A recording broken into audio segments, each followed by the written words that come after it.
Hello అండి, మరో కొత్త వీడియోకి అయితే స్వాగతం. ఈరోజు మేము శ్రీమద్ విరాట్ పుత్రూరి వీరబ్రహ్మేంద్ర స్వాముల వారి 8వ తరం వారసులైనటువంటి 12వ పీఠాధిపతిగా ఈరోజు పట్టాభిషేకం చేయించుకుంటున్న శ్రీ వీరధర్మ వెంకటాద్రి స్వాముల వారి పట్టాభిషేకానికి అయితే వెళ్ళడం జరిగింది. అక్కడ స్వామివారికి పట్టాభిషేకం ఎలా జరిగిందో, మాకు శ్రీ వీరబ్రహ్మేంద్ర స్వాముల వారి దర్శనం ఎలా జరిగిందో, తర్వాత అక్కడ జరిగిన కార్యక్రమాల గురించి ఈ యొక్క వీడియో చేస్తున్నాను. ఒకసారి చూడండి.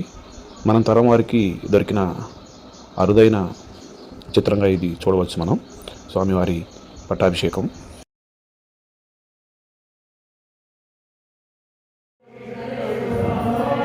మేమైతే ముందుగా శ్రీ వీరబ్రహ్మేంద్ర స్వామి వారి దర్శనం చేసుకొని బయటికి వచ్చాము. చక్కగా మాకు ఏపీ దర్శనం అయితే కలిగింది. స్వామివారి ఆశీస్సులు మాకు కలిగాయి. అక్కడి నుంచి బయటికి వచ్చిన తర్వాత మేము స్వామివారి పట్టాభిషేక కార్యక్రమంలో పాల్గొన్నాము. మేళతాళాలతో, వేద మంత్రాల నడుమ స్వామివారి యాగ మహోత్సవం, ఆ తర్వాత పూర్ణాహుతి కార్యక్రమం అయిపోయింది. స్వామివారిని చూడొచ్చు. శ్రీ వీరధర్మ వెంకటాద్రి స్వామి వారు సతీ సమేతంగా కార్యక్రమాలు అయితే జరిపిస్తున్నారు. మేమందరం కూడా ఈ యొక్క పూజా కార్యక్రమంలో పాల్గొన్నాము. ఇక్కడ స్వామివారి పట్టాభిషేక కార్యక్రమానికి వేద పండితులు స్వామివారితో ప్రత్యేక యాగం అయితే చేయిస్తున్నారు.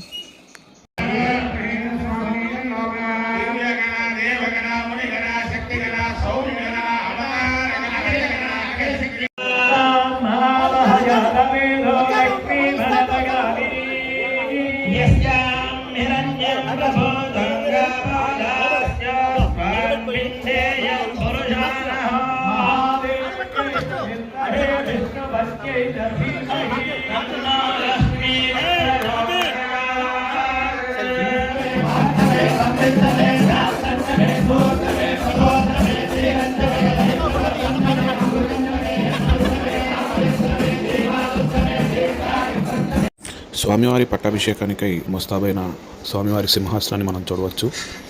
ఇదే పీఠం మీద ఎంతోమంది మహామహులు కూర్చున్నారు. ఇప్పుడు శ్రీ వీరధర్మజ వెంకటాద్రి స్వాముల వారు ఈ యొక్క పీఠాన్ని అధిరోహించబోతున్నారు. ఆ తర్వాత స్వామివారికి ఘనంగా పట్టాభిషేకం అయితే జరిగింది. మనం చూడవచ్చు. స్వామివారిని సింహాసనంపై కూర్చొని మనందరికీ ఆశీర్వచనాలు ఇస్తున్నారు.